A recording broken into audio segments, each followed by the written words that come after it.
Phil Clark at JES Restaurant Equipment again with another video. Today I'm going to talk to you about knives. First we're going to talk about the types of knives, and we're going to talk about the uses of them, and lastly we're going to suggest that you find a knife that fits your purpose and your hand.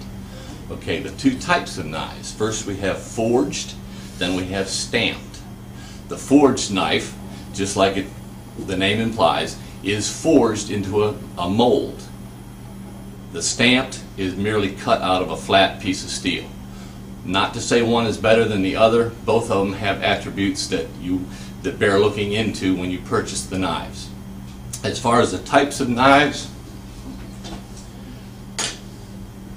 what we have here is the large French or chef's knife. These come in various sizes. This is a 10-inch. This is an 8-inch. And lastly, we have the 6-inch. Now, what you have here, I'll go through the parts of the knives with this one. What you have here is the butt, then you have the handle. More likely to be found on a forged knife is what they call the bolster.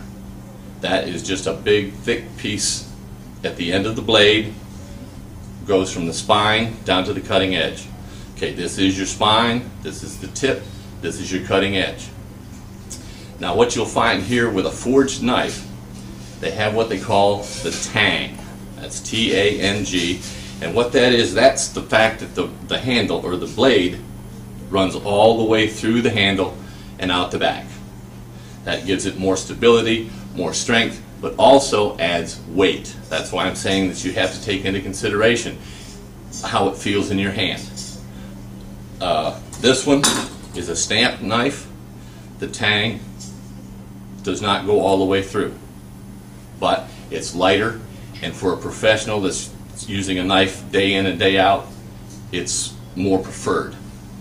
Now as far as the attributes of the forged, strength, flexibility, and the forged blade will hold an edge longer, better, and is easier to hone or steel.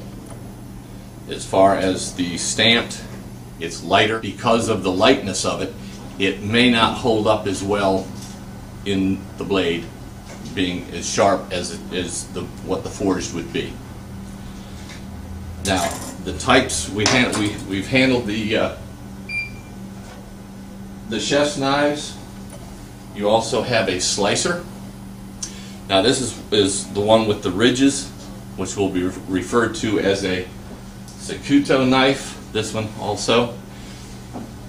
The basic difference, or the basic reason for that fluting in there, is if you've ever noticed when you cut an onion, it will tend to stick to the blade. Well, with this little gap in here, the air gets in there and supposedly will not, but I've had them go both ways. Another one to consider, and probably the one that you really want to get to your own liking, is the paring knife. Now this one is a little bit bigger than a normal paring knife. This would probably be the one that the homeowner, housewife, whatnot, would want to use. Again, it's all in the balance. This one, more or less a specialty knife, what they call a bird's beak, obviously because it's shaped like a bird's beak. This is good. I find it the best one for peeling an apple, an orange, what have you, any type of fruit, because it already has that little arc that just goes right down. Now the other thing that I want to cover is the handle. A lot of knives have wood handles. For the professionals out there, you need to check with your local Department of Health or whatever service comes around, because in some states wood handles in kitchen knives in the kitchen of a restaurant are not acceptable. The wood is just a little too porous. They feel that bacteria can get in.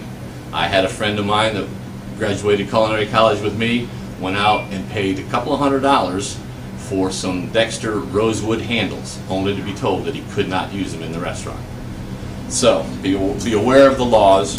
At home, fine, you get what you need. Speaking of home, this is what you would find in a restaurant setting as far as the regular kitchen help, the ones that do the prep.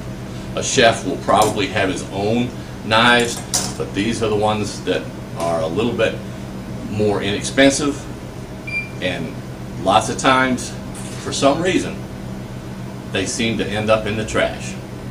People just carelessly, when they clean up, it slides into the trash can. These are inexpensive, easily replaced, and they are a high carbon steel, so they will hold a good edge. They're easy to sharpen, and I would suggest that you look into that for an everyday use at home. Again, if there's any questions, please contact us at JES. Go to the website, and we'll be more than happy to answer any of your questions. And rest assured, we handle a great number of knives here at this display in the showroom. And for my internet customers, don't be afraid to call one of the sales reps, and they will be more than happy to guide you through your knife purchase. Now you're cooking.